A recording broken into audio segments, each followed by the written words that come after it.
Eh, Assalamualaikum Ustadz dan tim. Waalaikumsalam warahmatullahi wabarakatuh. Semoga Imam Nawawi rahimahullah beserta keluarga dan para ulama yang lain diberikan kebaikan dan keberkahan di akhirat, dilapangkan kuburnya, diampuni segala dosanya, amin ya rabbal alamin. Semoga Allah juga memberikan keberkahan dan kebaikan dunia dan akhirat untuk Ustadz beserta tim kaum muslimin dan muslimat di seluruh dunia, amin ya rabbal alamin. Ustadz, biiznillah saya baru rutin belajar ilmu agama setiap hari baru beberapa bulan terakhir di tahun 2021 ini. Alhamdulillah. Tapi semakin saya belajar, semakin kerasa banyak PR yang harus saya benahi dari diri saya. Sampai akhirnya merasa berat dan bingung mulai dari mana membenahinya. Ada rasanya ingin keluar dari kajian aja karena takut nggak bisa mengamalkannya. Takut cuma jadi maklumat, astagfirullah. Maklumat itu hanya sebagai wawasan teori yang tidak diamalkan. Tapi kita nggak boleh putus asa dari rahmat Allah ya Ustadz. Saya harus bagaimana supaya ilmu bisa membuat hidup jadi lebih ringan dan tidak sesak karena merasa terlalu banyak PR. Mohon nasihatnya Ustadz, jazakallahu khairan. Ya gini aja jamaah. Makasih pertanyaannya. Punya PR yang numpuk kan bukan hal yang baru dalam kehidupan kita, betul nggak sih?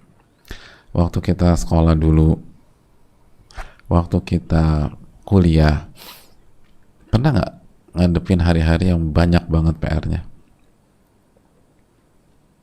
Nggak pernah, Mas? Oh, pernah. Kalau nggak pernah, pertanyaan berikutnya, sekolah nggak dulu gitu ya? Ternyata nggak sekolah. Tapi nggak apa-apa juga sih kalau yang selama tetap belajar. Nah, ketika kita berada di hari-hari yang banyak PR, banyak tugas, ketika kita sekolah atau ketika kita kuliah, solusinya apa tuh? Keluar dari sekolahan, keluar dari kampus, biar nggak banyak PR lagi. Aduh, kayaknya PR gue banyak banget. Terus rencana lo apa? Gue mau keluar aja deh. Itu bukan solusi.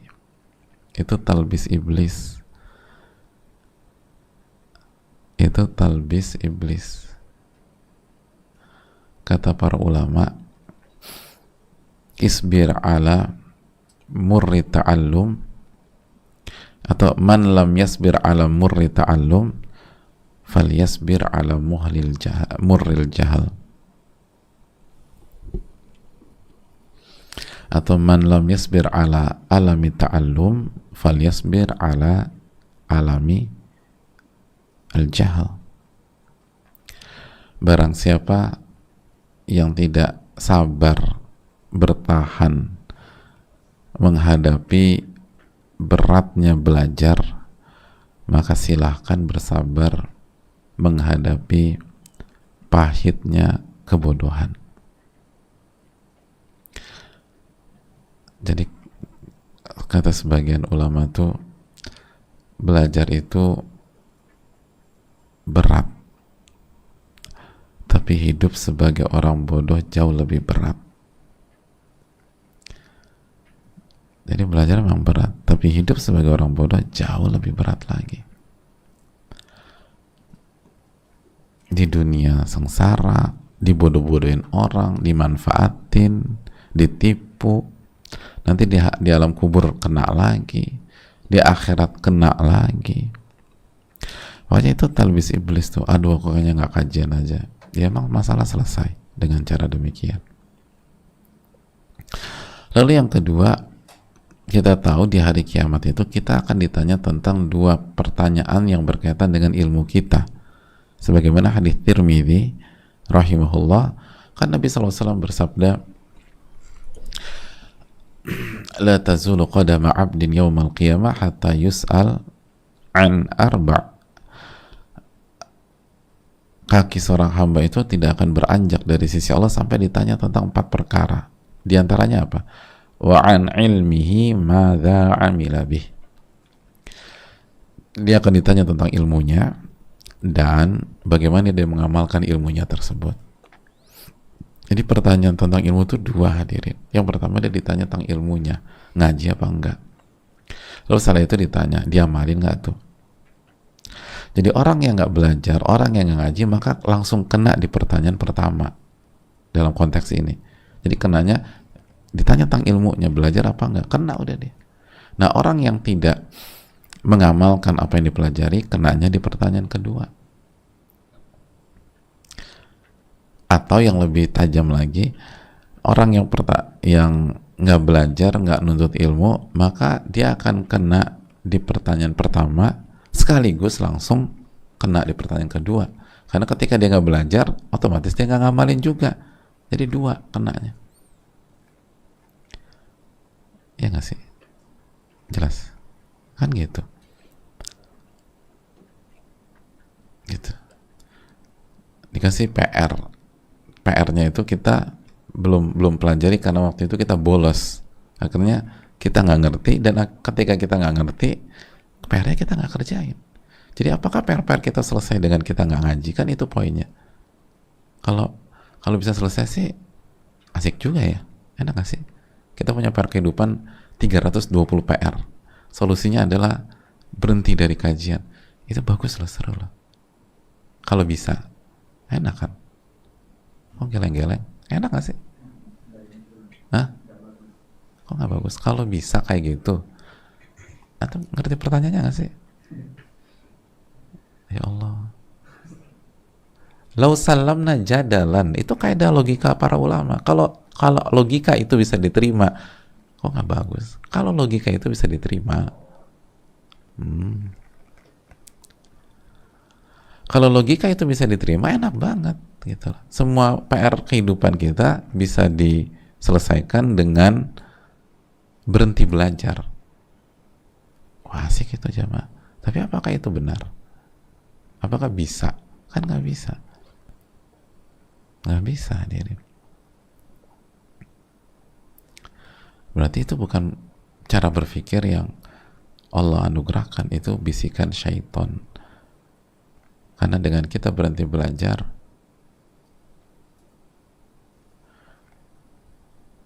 PR kita justru tambah banyak, bukan selesai, tambah banyak, justru tambah banyak, dan nggak ada yang selesai juga, nggak ada yang selesai juga. Oleh karena itu, hadirin Allah muliakan, solusinya adalah minta pertolongan sama Allah. Lalu yang kedua, frekuensinya diatur. Tidak belajar itu sebuah kesalahan. Belajar terlalu banyak dan tidak mengatur frekuensi, semua kajian diikuti, semua ditonton, itu juga bukan hal yang bijak. Tapi diatur gitu loh.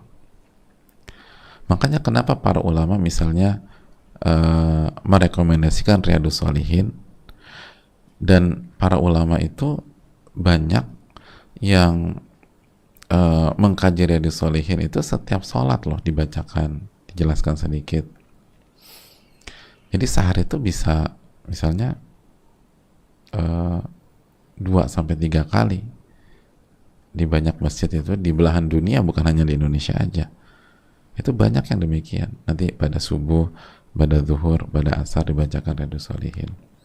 Pada maghrib biasanya ada kajian gitu. Pada isya lanjut kajiannya atau pulang. Kenapa mereka banyak yang melakukan hal tersebut? Karena Riyadhus Shalihin itu keseharian. Seperti hadis ini kan sangat keseharian.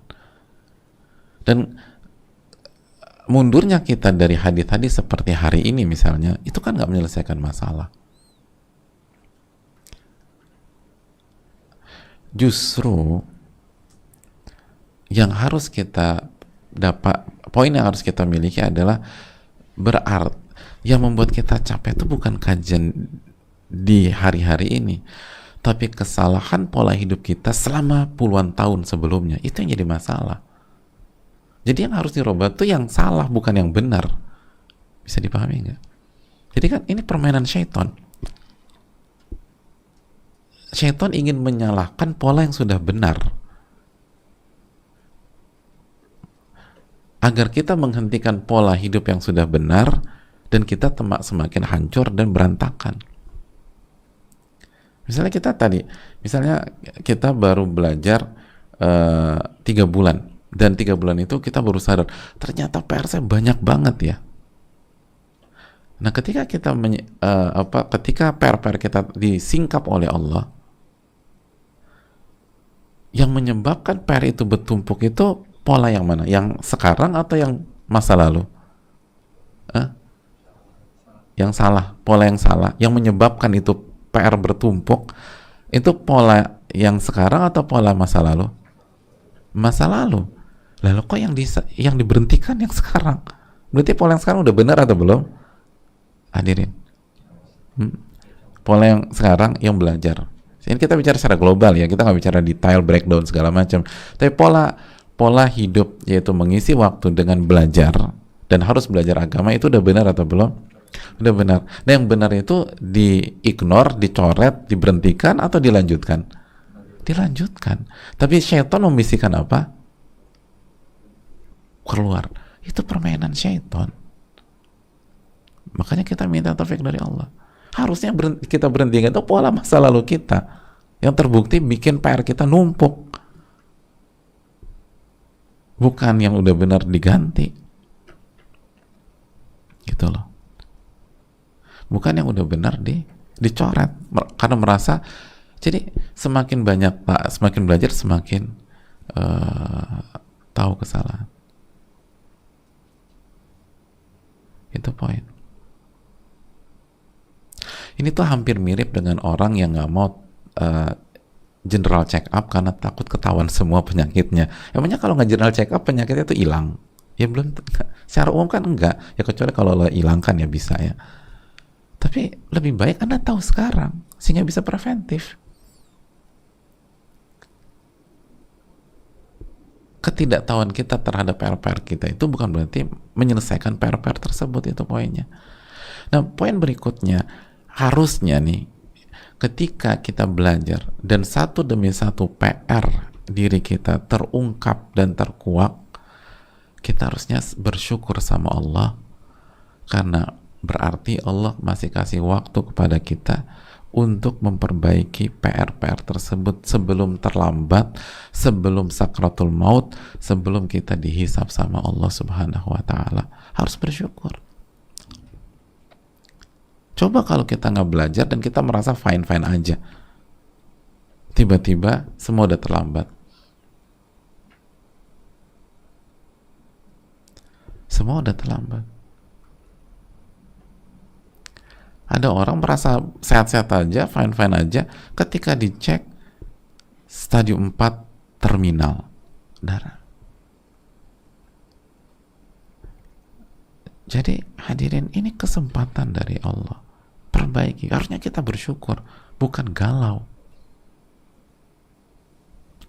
Jadi maksudnya kedepankan syukur dulu sebelum yang lain. Alhamdulillah. Nah, kalau kita bersyukur, la azidannakum, Allah akan tambah nanti.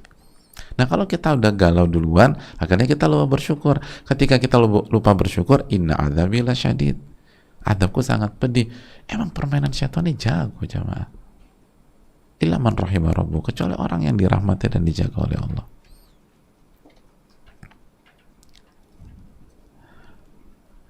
Hanya Allah yang bisa membuat tipu daya mereka itu, syaitan-syaitan itu, jadi lemah.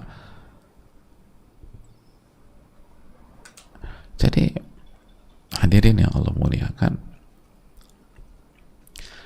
solusinya hanya minta pertolongan sama Allah, lalu belajar yang fokus, belajar yang proporsional, jangan terlalu banyak juga, semakin banyak semakin pusing, tapi yang fokus, proporsional, dan mulai dari memperbaiki iman kita, tauhid kita, konsep hidup kita. Ini kan hadis ini tentang iman, kan. Makanya la iman liman la amanata lahu, kan. Tidak ada iman bagi orang yang tidak amanah. Lalu yang berikutnya diamalkan. Dan kayak misalnya kajian kita kan nggak banyak, cuman secara umum satu hari satu ayat atau satu hari satu hadis. Kalau hadisnya panjang kita potong-potong lagi. Sedangkan kita dikasih 24 jam. Dan bertahap aja perbaiki, bertahap sambil minta pertolongan kepada Allah. Wallahu ta'ala bishawab.